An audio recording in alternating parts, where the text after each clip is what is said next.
হ্যাঁ, সাহাবায়ে কেরামের মানসিকতাই ছিল যে হে প্রিয় বন্ধু, হে প্রিয় নবী, আপনার কদমের নিচে জীবন দিয়ে দিলাম। এটাই দিলের তামান্না ছিল, এটাই দিলের আফসোস ছিল, আফসোস ছিল।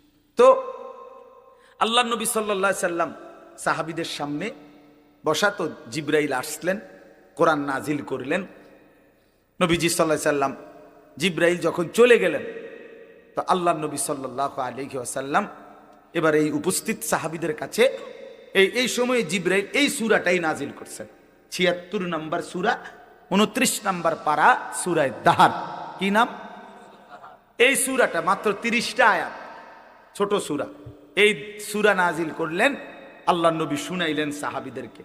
এই শুনাইছে যে এই জান্নাতের এমন বর্ণনা এই সূরার মধ্যে, বললাম না এতটা সুন্দর, এতটা হৃদয় কলজা শুদ্ধা লাইরা ফেলে। এইটা শুই না নবীজির জবানে, ওই যে সামনে যে একজন বললাম কালো রঙের সাহাবী ছিল, সাদা সিধা মানুষ, এমন কোনো উল্লেখযোগ্য না উনি, কিন্তু উনি রাসূলুল্লাহ সাল্লাল্লাহু আলাইহি সাল্লামের জবানে এই সূরার তেলাওয়াত শুই না, জান্নাতের বর্ণনা শুই না, একটা চিৎকার মারছে। এক চিৎকারে ওইখানেই তাফসীরে কুরতুবীতে লিখছে, ওইখানেই তিনি ইন্তেকাল করছে, সাথে সাথে জান দিয়ে ফেলছে। জান্নাতের আশা, জান্নাতের আগ্রহে।